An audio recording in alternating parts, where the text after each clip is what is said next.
should we expect a price increase for our agricultural products come July or August? Yun po bang, dapat po ba naghahanda tayo dito or mukhang ma-maintain po natin yung presyo sa palengke? Mr. Chair, depende sa commodity, no? In my opinion, rice, dahil ang fertilizer from 1,650 ngayon, abot ng 3,000, ano? So, ang rice tataas sa next harvest season, which is around September. September. Oo. And ano po yung ini-expect nating presyo by September, Secretary? If we do traditional practices, na pareho pa rin yung urea gagamitin, hindi tayo gagamit ng alternative, or yung farmers natin will not adopt the alternative fertilizers na sinasuggest ng DA, it can be, the computation as of yesterday is 62 pesos. Per kilo? Per kilo. At magkano ho yung average po ngayon? Average before the war was 42. Ngayon siguro nasa mga 50. Okay. So from 50 currently to 60 pesos. 60 to 62, yes. 60 to 62 pesos. So anong preparation ang pwede ho nating gawin?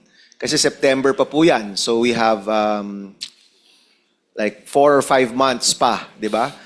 Are there any preparations that we can do? Meron ho ba tayong intervention na pwedeng magawa para maibabaho natin yung presyong yan? Or is that inevitable na aakit po sa 62 yung presyo ng bigas sa September? Well, definitely, ang utos ho natin ang ating Pangulo is gawa ng paraan niya kung paano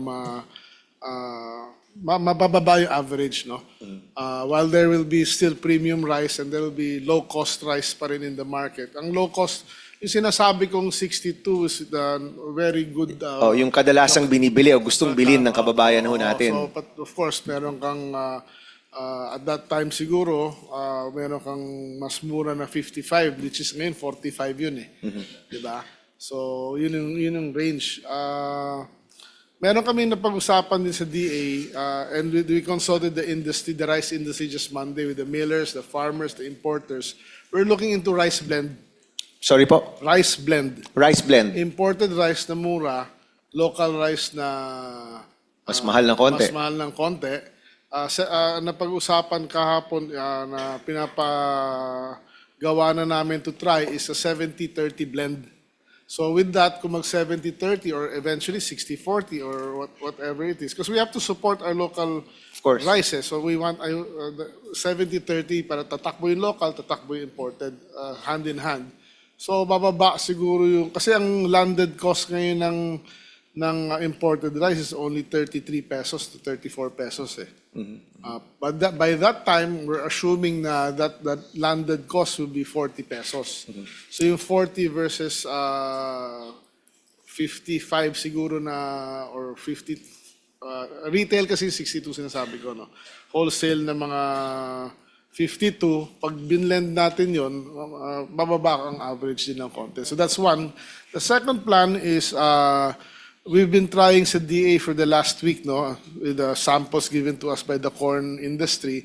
It's a corn blend 50-50. Kasi ang corn ngayon is 17 pesos per kilo, ang white corn or 18 pesos. Ang palay natin, yung high recently, nasa 25. Ang minimum na tingin namin para kumita ang farmer sa palay in September, dapat 22 pesos wet or 27 pesos dry at these fertilizer prices. So, kung 27 yun, kunyari, tapos ang corn nasa 20, pag 50-50 mo yan, bababa. And we've tried it in the DA for a week. I've been eating it personally. Okay siya. Blend ho ng Corn, palay at white corn and rice. At rice? Yes. Okay. Hindi, actually, I couldn't really tell the difference eh. So, I'm sending actually the Uplift Committee samples as we you should send all of us, Secretary, para matesting natin kung... So, isang solution ho yan.